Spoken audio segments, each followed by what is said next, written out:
Brodes Media.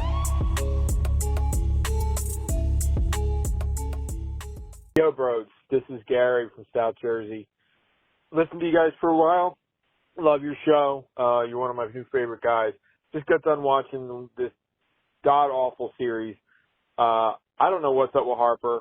Obviously, he's kind of like the stir to this drink here, so he's got to get right, and I think a lot of things will clean up. But I don't know what's going on with him. I don't know if he's hurt. And I've heard that for a little bit of time now. Maybe he's injured, and I just don't know if the Phillies, with the mindset being, I want to go win a championship now, regardless on the trade deadline and what the lack of moves might say and all. Reality is, John Middleton and Dave Dombrowski made a statement that the way this team is going to accomplish their goal, whether you believe that it's the right decision or not, the way they deem that this is the right way to move forward is to look at all the stars and all the players in that clubhouse and say, it's essentially on you. Yes, Austin Hayes is here. We made improvements to the pen, but it's on the fellas that have been putting in the blood, sweat, and tears for the last couple of years here now, trying to make that playoff push and that surge. You have to now be a dominating force for us to get there. And knowing that, if Bryce Harper wasn't feeling great or was so hurt that he'd be performing at a 1-for-30 level, there's no way they can trot him out there. And I'm a big believer in Bryce makes the decisions around here. He tells Dave what he wants to do. He tells Rob what he wants to do. Hell, he's the reason why JT got signed. So he tells Dave what to do with John Middleton's money sometimes. That's how much power he has in this franchise. So if he wanted to play at 70%, 75%, 65%, and maybe the front office thought it's not best for the long run here, we need you as crisp as humanly possible in the fall, there's no way they would allow for him to continue to play if the result is 1-for-30. And it's because of an injury or because he's not healthy. Because it doesn't benefit anybody. If he was playing at 70% and hitting 270 or hitting 275 or hitting 250, let's say, that would be underwhelming for Bryce, right? 250 in a 5-6 week span and playing at 70%. We're like, hey, we know Bryce has another level in him, right? Even that would open up the door for some version of dialogue and debate. But I just can't find it reasonable to see him be as tragic as he is. Arguably his worst career ever. I don't think he's ever done this when he was 10, 11, 12, 13. He's probably hitting 722 when he was that young. He probably had 92 bombs when he was 11 years old. Guy's been a superstar his whole damn life. So when it's this bad and there's a correlation with an injury, the Phillies would have stepped in. Unless they didn't. And if that's the case, well, that's malpractice. These guys have to get going. And another concern of mine is, even if they're not, quote, raking the way we need them to be, they are still solidifying themselves throughout 7 innings, 8 innings, as the team that should win. If you're up 4-1, if you're up 7-3, if you're up 3-0, it can't be 3-3 at the bottom half of the next inning.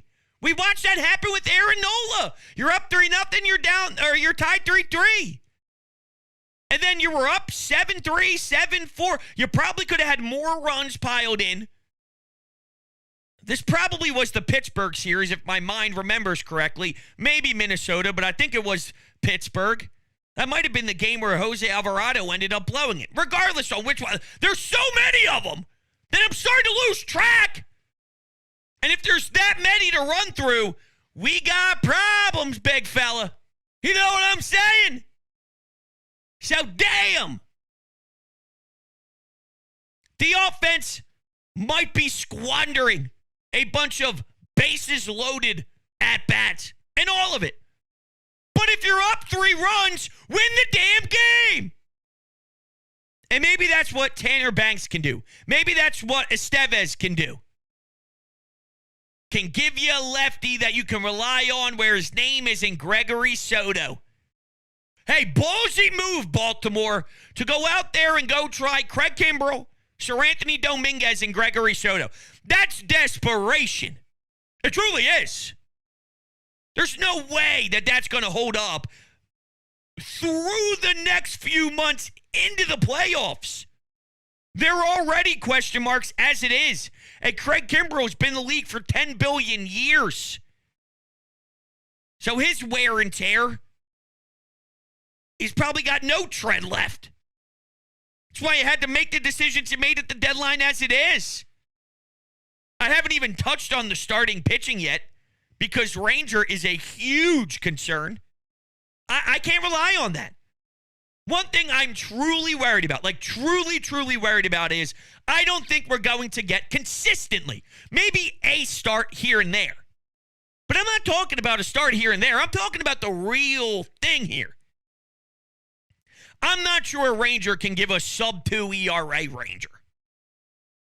And while you don't need that to survive, you could survive with a 3 ERA Ranger. But what put you over the edge as a juggernaut is a wave of a 3-headed monster in Wheeler Nola Ranger.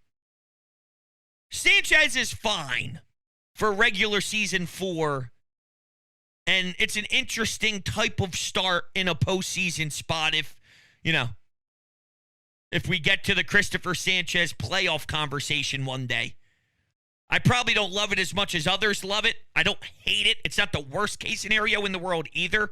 I think you can survive with it, but there's a big difference between surviving with the starter and then being a killer with the starter and being the reason why you win. The starter is the reason why you win. That's what Ranger was doing. Scary stuff. Now it's more of a toss-up, and I'm even starting to speculate if it makes more sense to eventually have to move him to the pen because we can't squeeze what we need out of Ranger as a starter anymore. It's not an excuse. There's actually real substance to the discussions about not pitching so many innings before and then hitting a wall in the season. Like your body's just not used to it, and you truly can't get over it if your body doesn't know how to get over it. So we'll see. Maybe that's just me being super scared and super pessimistic, but I'm scared about Ranger. Big time. Let's go back to the phones. Yo, what's up, Brodes? I've been calling in a lot. I've just been so frustrated with this team, especially in this month of July. It's been brutal to watch. I mean, 5 straight series losses, including this sweep at home to the Yankees. I mean, it's just brutal. And I would like to say that we expect better and we should get better from this team. But it's alarming to see that in their last 41 games, they're 18-23. You know, in the month of June, they did go 15-11, but still, I mean, they're just not playing good at all. I mean, there's nothing good to take away from. Once again, we get the bases loaded in the 8th inning. Just a base hit would give us the lead, and Marsh strikes out on, I believe, 3 pitches. And it wasn't as if he put together some savvy at-bat. Not that it would have mattered if he put together an 8-9 pitch AB if the result was still not coming up clutch. But don't you think that there would be at least something to see in a competitive at-bat? It was 4 pitches. 4 pitches. And he never looked comfortable in that box, whether he was overthinking, whether he put too much pressure on himself, whether he was squeezing the bat too tightly because he desperately wanted it bad and he wanted CBP to erupt. And, you know, it's interesting I say that. I remember hearing somebody call into a previous show and mentioning Stott's struggles, and this technically applied to Stott, but maybe we should branch open to it meaning more. To other players, that is. And, you know, maybe the reason why Stott is struggling, and my big takeaway on it is he's stuck between a couple of different approaches. But this individual brought up that Here he comes up to the plate. Here's the song. Hey-oh, okay, right? He's got this thing, and he knows what the moment's like, and it's cool. And is he putting too much stock into, like stepping up to the plate and knowing that the fans are on their feet waiting for something magical to happen after singing his song, and the energy is somewhat right there. It's teetering along the lines of, yo, this is going to be electric, or, ooh, hey, Bryson, dude, that was a rough AB. You know what I'm saying? So sort of on edge during his at-bats. And I almost want to take it a step further where bases loaded, Brandon Marsh, the reason why we are so awesome in town is because of CBP getting on fire when something clutch goes down. And is it possible that a lot of these guys, when they're in the box, they want it that bad?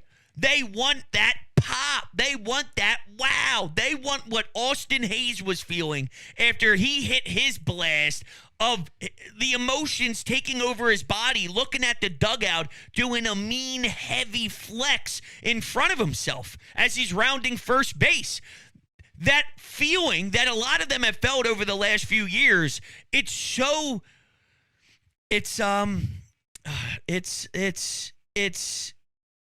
man, what is it? The word's escaping me. Not contagious, but it's addicting. It's addicting. And are they thinking of the moment instead of allowing it to happen naturally? Maybe. Because I know I'd want to be the guy. I want to be the one that makes everybody spiral out of control.